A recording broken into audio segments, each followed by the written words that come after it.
நேர்களை வணக்கம். நாடுகள் மார்ச் சிறப்பு நேர்காணலுக்காக நம்முடைய மூத்த பத்திரிகையாளர் திரு மணி இணைந்திருக்கிறார். வாருங்களோடு பேசலாம். சார் வணக்கம். வணக்கம். திமுக அதிமுக மேல வெறுப்பு இருக்குன்னா இதை விட என்ன சிறப்பான ஒரு கொள்கையையோ அல்லது திட்டங்களையோ முன்வைத்து விட்டார் விஜய்?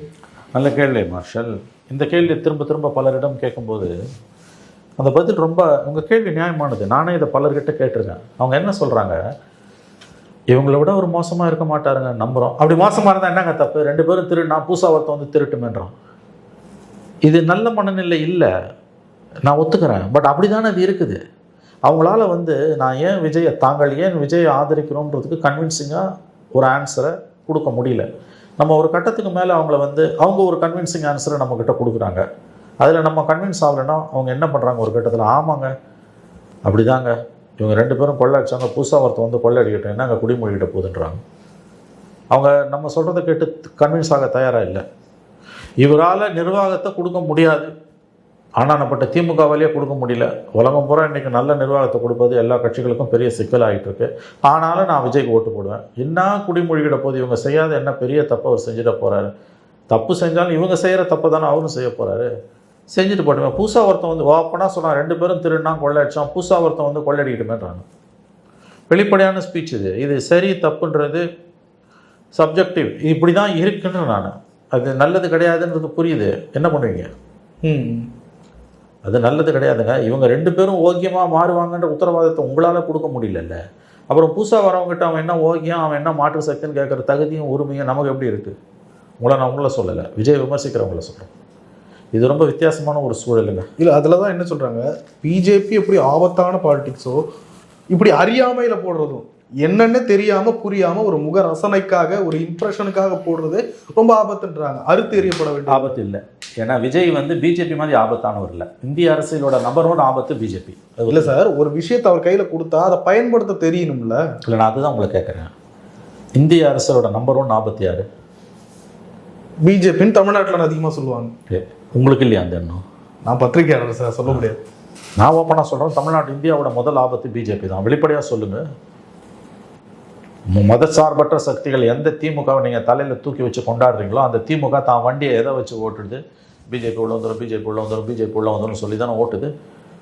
ஓப்பனாக பேசுவோம், பிஜேபி தான் நம்பர் 1 ஆபத்து இந்திய அரசியலுக்கு. மாற்று கருத்துக்கு இடமே இல்லை. அந்த அளவுக்கு ஆபத்தா விஜய்? சத்தியமாக இல்லை. பிஜேபி அளவுக்கு திமுகவும் ஆபத்து இல்லை, அண்ணா திமுகவும் ஆபத்து இல்லை, விஜயும் ஆபத்து இல்லை. பிஜேபி முதல் ஆபத்து. ஏன்னா இந்தியா அரசியல் அமைப்பை மட்டும் இல்லை, இந்திய சமூக அமைப்பை அவர்கள் வந்து அடிப்படையே மாற்ற வேண்டும் என்று விரும்புகிறார்கள். பெரும்பான்மை மத வெறியின் பார்ப்பட்டு இந்த நாடு இயங்க வேண்டும் என்று சொல்கிறார்கள். சிறுபான்மையின மக்களுக்கு, குறிப்பாக இஸ்லாமியர்களுக்கு செகண்ட் கிளாஸ் ஸ்டேட்டஸ் தான் கொடுக்கணும்னு தான் அவங்க சொல்கிறாங்க. பிஜேபி நம்பர் 1 ஆபத்து தேசிய அரசியலுக்கு, தமிழ்நாட்டு அரசியலுக்கு. அதில் எந்த மாற்று கருத்தும் யாருக்கும் இடம் இல்லை. நான் அதை ஓப்பனாகவே சொல்லுவேன். பத்திரிகையாளர் இருந்தாலும் நான் சொல்லுவேன். இதோட அர்த்தம் நான் நடுநிலை தவறுன்னு கிடையாது, கண்டிப்பாக கிடையாது. ஏன்னா பிஜேபியோட உண்மையான பலவீனத்தை பற்றி பேசும்போது நான் அங்கே காம்ப்ரமைஸ் பண்ணனா தான் அது நேர்மையற்ற செயல். பத்திரிகையாளனுக்கும் கருத்து சுதந்திரம் உண்டு, ஆனால் தான் தொழிலில் அது இன்ஃப்ளூயன்ஸ் பண்ணாமல் பார்த்துக்கிறானா இல்லையான்றதான் அளவுகோல். அப்படி பார்க்கும்போது பிஜேபி தான் இந்தியாவோட நம்பர் 1 எதிரி என்பதில் எந்த சந்தேகமும் எனக்கு கிடையாது. விஜய் அப்படிப்பட்ட ஆபத்து கிடையாது, கண்டிப்பாக கிடையாது. திமுகவும் கிடையாது, அண்ணா திமுகவும் கிடையாது, விஜயும் கிடையாது. பிஜேபி அளவு இவர்கள் யாருமே ஆபத்து கிடையாது. தமிழ்நாட்டில் பிஜேபி இப்படி வச்சுக்கோங்க, தமிழ்நாட்டில் பிஜேபி ஆட்சிக்கு வர ஒரு வாய்ப்பு இருக்குன்னா அதுக்கு மாற்றா திமுக வருது, அண்ணா திமுக வருது, விஜய் வராருன்னா 3 பேரில் யார் வந்தாலும் எனக்கு ஓகே தான். இல்லை, நான் கேட்குறது, இப்போ விஜய் ஒரு தேர்தல் அறிக்கை வெளியிட்டார். தமிழ்நாட்டினுடைய பட்ஜெட்டு இந்த லெவலில் இருக்குது, அவர் அறிவித்த திட்டங்கள்லாம் இந்த லெவலில் 2 மடங்கு அதிகமாக இருக்குது, எட்டாத இடத்துல இருக்கு. அப்ப விஜய்க்கு விஷயமே தெரியல. ஏற்கனவே ஒரு காரை கொடுத்தா டிரைவ் பண்ணவே தெரியல. அப்ப நான் தான் முதல்ல இருந்தே சொல்றேங்க, அவருக்கு எதுவுமே தெரியாதுன்றதான் உங்களை விட அதிகமா நான் ஒத்துக்கிறேன். அதுதானா, எதுவுமே தெரியாத ஒருத்தர் கையில கொடுக்கறது ஆபத்து தானே. நான் இதாங்க திரும்ப சொல்றேன். இந்த கேடுகட்ட காரியத்தை திமுக அண்ணா திமுகவும் தான் பண்ணிட்டு இருக்குது. ஒரே அளவுகோல், நீ பிஜேபி ஆன்டி பிஜேபியா ப்ரோ பிஜேபியா, மற்றதெல்லாம் வந்து இங்கே அனுமதிக்கத்தக்கது. திமுக அண்ணா திமுக செய்கிற அட்டூழியத்தை, பஞ்சமா பாதகத்தை, கேடுகட்ட காரியத்தை, காரி துப்ப வேண்டிய குடும்ப அரசியல் எல்லாம் தலைமையில் தூக்கி போட்டுக்கிட்டு கொண்டாடுறீங்க. ஃபாசிச பாஜக உள்ளே வந்துடும்ட்டு. விஜய் ஒன்றும் பாஜக இல்லையே. அதனால தான் நான் சொன்னேன், BJP is number 1 enemy, the one and only enemy. நிர்வாகத்திறனும் வேணும், அதெல்லாம் கிடையாது. இப்போ வந்தோன்னே கற்றுக்க போகிறாரு. உதயநிதி என்ன தெரிஞ்சா வந்தார், வந்து தானே கற்றுக்கிட்டாரு. இந்த பதில் அவருடைய ஆதரவாளரிடம் வந்து சார் அவருக்கு ஒரு பின்புலம் இருக்கு, படை இருக்கு, ஒரு படை என்ன அது அவர் என்ன வாழ்ச்சி வந்தாரா? அவர் குடும்பத்தால தானே வந்தது அது இல்ல இல்ல. ஆனா அவர் கூட இருக்கிறவர்கள் அனுபவிக்க. எம்ஜிஆர் வந்து இதே வாதத்தை வச்சாங்க 77 எம்ஜிஆர் வரும்போது வந்தோன்னு தான் கத்துக்கிட்டாரு. இது ஒன்று அதிகாரிகள் வரைக்கும் அப்படியே தான் ஐஏஎஸ் ஆஃபீஸர்ஸ் இருக்காங்க, போலீஸ் இருக்கு. அதுக்கு முன்னாடி ஒரு மினிஸ்டர் இருந்தாரு சார். யாரு? எம்ஜிஆர். எங்க இருந்தார் மினிஸ்டர்? அவர் இப்போ ஒரு மந்திரியும் கிடையாது, ஒன்றும் கிடையாது. அவர் எம்எல்சியா இருந்தார். அவர் ஒன்றும் மந்திரியும் கிடையாது, ஒன்றும் கிடையாது. 62 எம்எல்சி, 71 எலெக்ஷனில் எம்எல்ஏவாக ஜெயிச்சு ரிசைன் பண்ணிடுறாரு. மந்திரியாகவும் இருந்ததில்லை, வெங்காயமாகவும் இருந்ததில்லை, டைரெக்டாக சிஎம் ஆகிறாரு. அவர் தெரிஞ்சுட்டு வந்து பேசுங்க. மந்திரியாலாம் இருந்ததே கிடையாது. எங்கே இருந்தார் மந்திரியா? படத்தில் காட்டினாங்க. இப்படி பேச உங்களுக்கு வெக்கமா இல்லை? நீங்கள் ஒரு பத்திரிகையாளராக இருந்துட்டு உங்களுக்கு ஒரு விஷயம் தெரியுமான்னு கேட்டால் படத்தில் காமிச்சாங்க. சார் எம்ஜிஆருடைய வாழ்க்கை வரலாறு படிச்சு இப்போ மறுபடியும் கோல் போஸ்ட் அந்த அந்த வாழ்க்கை வரலாறு. எந்த மந்திரியாகவும் அவர் இல்லை. எங்கே மந்திரியாக இருந்தார் எம்ஜிஆர்? எம்எல்ஏவாக இருந்தார், முதல்ல எம்எல்சியாக இருந்தார், அப்புறம் எம்எல்ஏவாக இருந்தார். அவ்வளோதான். அதனால் அனுபவத்தெல்லாம் வச்சுருங்க. ஒன்று தான் அளவுகோல். பிஜேபி யாரையோ பிஜேபி மேன் ஒரு ஆன்டி பிஜேபி, அவ்வளோதான். மற்றதெல்லாம் இருக்கவங்களுக்கு நீங்கள் வாய்ப்பு கொடுக்கலாம், நான் சொல்லலை, மக்கள் சொல்கிறாங்க. அதனால் நீங்கள் வந்து இந்த உலகத்தில் இருக்க எல்லா பிரச்சனைகளுக்கும் தீர்வை போய் விஜய் கிட்ட கேட்டிங்கன்னா ஏமாந்து தான் போவீங்க. ஒரு தீர்வும் அவர்கிட்ட கிடையாது. நிர்வாகத்திறன்லாம் கிடையவே கிடையாது. வந்தோன்னா கற்றுப்பார். நான் குடியா மொழிகிட்ட போகுது. இல்லை, நான் அதுதான் கேட்குறேன். விஜய் கூட இருந்தவங்களுக்காவது அனுபவம் இருக்கணும்ல. அட ஏங்க என்னங்க நீங்கள் திமுக கூட இருந்தவங்க அவங்க கூட இருந்தவங்க சொல்லி. அதாவது ஒன்று தெரிஞ்சுக்கோங்களேன், நீங்கள் வந்து சித்திரமும் கைப்பழக்கம் செந்தமிழும் நாப்பழக்கணும். பழக பழக கற்றுக்க போகிறாங்க. எல்லாம் தெரிஞ்சவங்க தான் வரணும்னா காலத்துக்கும் திமுக தான் ஆளணும், அண்ணா திமுக தான் ஆளணும். மன்னர் சாதாரண காரியமா சார்? சரி, இப்போ மக்கள் ஓட்டு போட்டால் கூட அது கொடுக்கூடாதுன்றீங்களா? நான் எப்படி கேட்குறேன். இல்லை, மக்கள் எதை வச்சு நீங்களே சொல்கிறீங்க? மக்கள் நான் நீங்க என்ன சொல்ல வரீங்க? மக்கள் தேர்தலில் போட்டி போடக்கூடிய உரிமையை நாம் தடுக்க வேண்டும்ன்றீங்களா? இல்ல, தடுக்க கூடாது. அது கரெக்ட். நீங்களே சொல்லும்போது சொல்றீங்க விஜயை மக்கள் கண்மூடித்தனமாக ஆதரிப்பது கொஞ்சம் ஆபத்தா இருக்கு.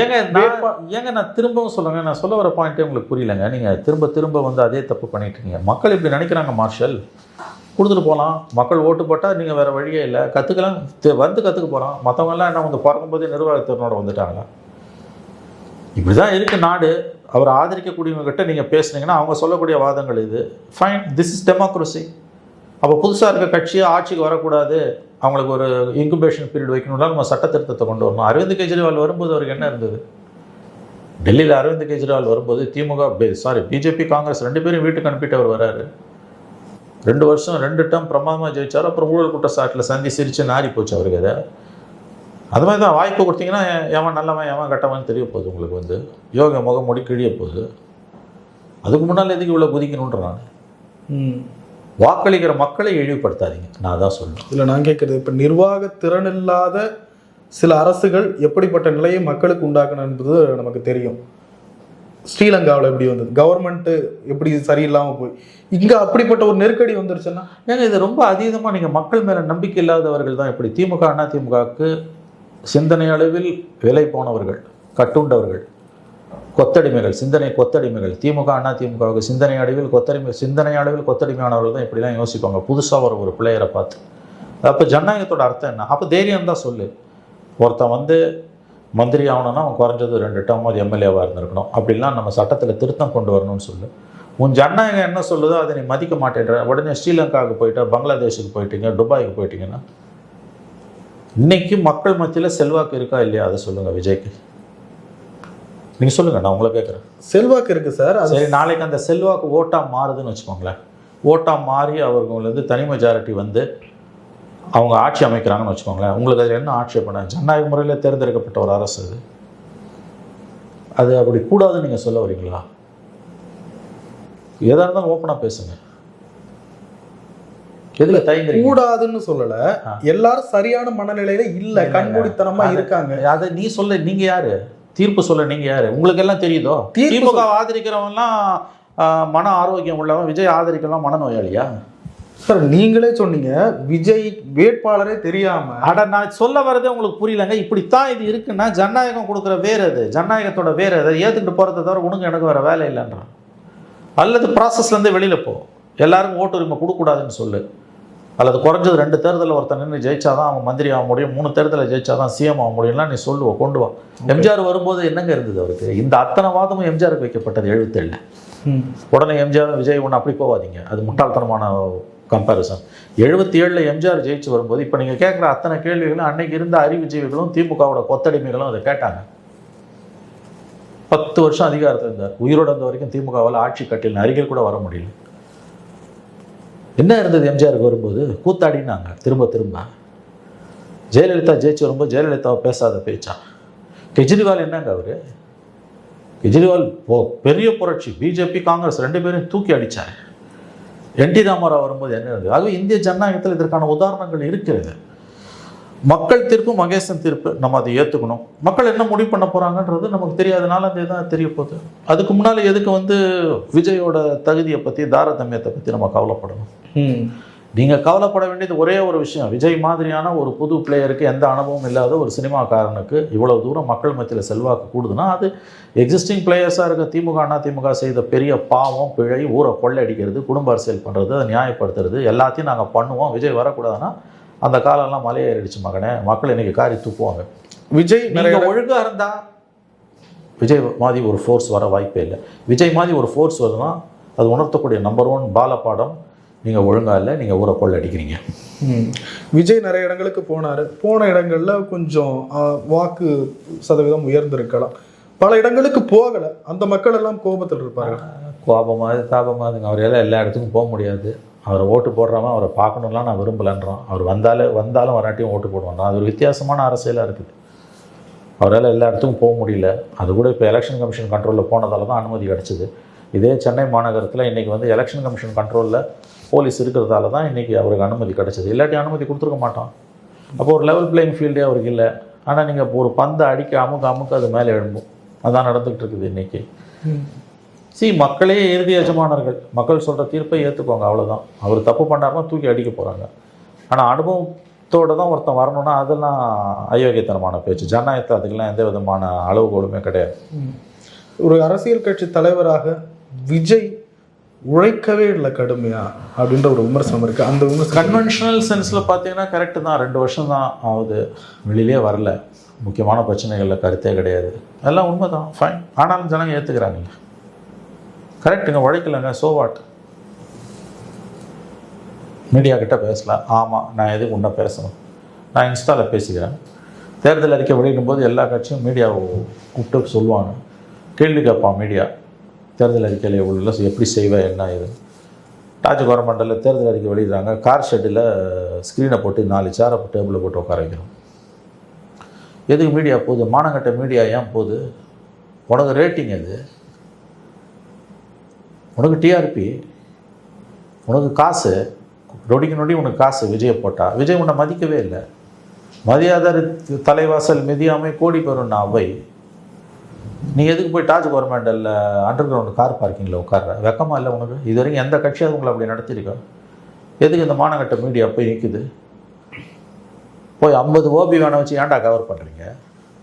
எல்லோரும் பிடுங்குங்க. அந்த பப்ளிசிட்டின்ற அந்த லைஃப் லைன் ஆக்சிஜன் உங்கள்கிட்ட இருக்குது, அதை பிடுங்கு. ஒழுங்காக வழிக்கு வருவார். உன்னால் பிடுங்க முடியாது. விஜய் விஷுவல் இல்லாமல் ஒரு நொடி உன்னால், ஒரு நிமிஷம் உன் டிவியை உன்னால் ரன் பண்ண முடியாது. அப்போ நீ போய் காலில் வந்துட்டு எதுக்கு விஜய் திட்டுற? ஆமாம், அப்படி தான் இருக்கார். அது ரொம்ப அன்டெமோக்ராட்டிக். மீடியாவை மதிக்கலை. மீடியாவை சுத்தமாக மதிக்காத இப்படி ஒரு பாலிட்டிஷியன் இருந்ததே கிடையாது. எவனாவது தேர்தல் அறிக்கையை மீடியாவை கூப்பிடாம விடுவானா? அவங்க விடுறாங்க.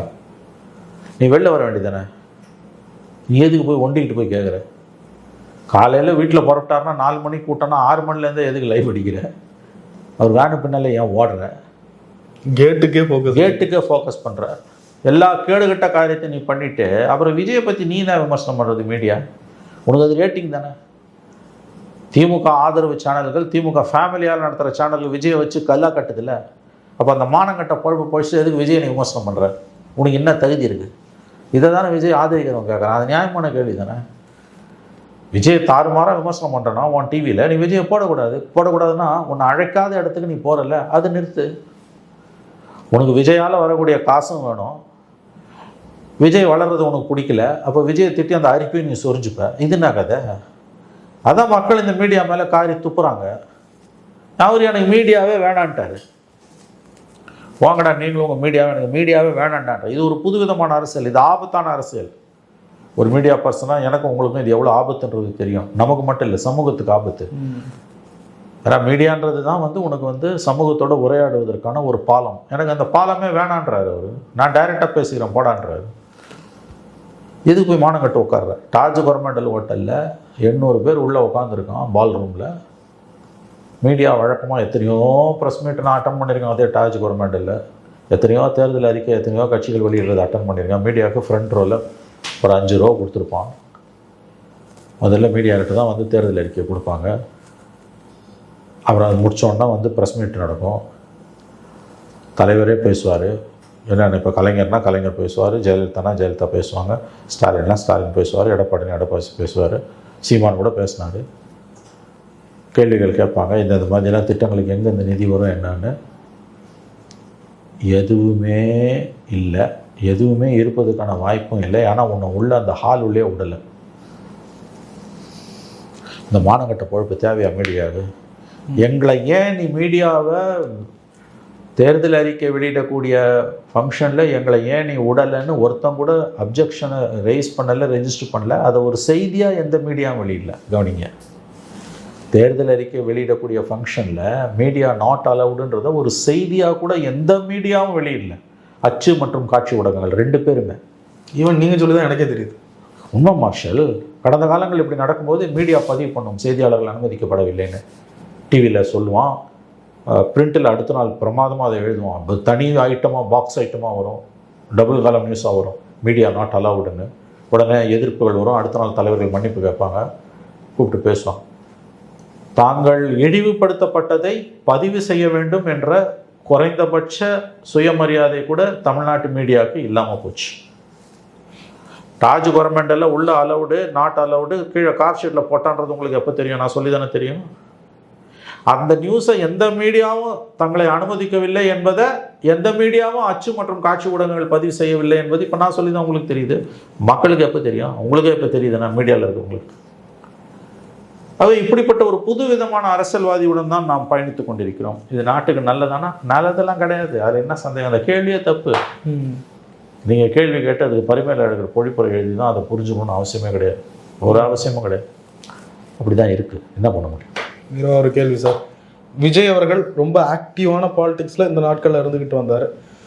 ரிசல்ட் எப்படி வந்தாலும் இதே வலிமையோடு நான் ஜோசியக்காரன் இல்லைங்க. நான் ஜோசியக்காரனும் இல்லை, அல்லது அவருடைய தனிப்பட்ட நண்பரும் இல்லை. இந்த கேள்விக்கு என்னிடம் பதில் இல்லை. நன்றி சார்.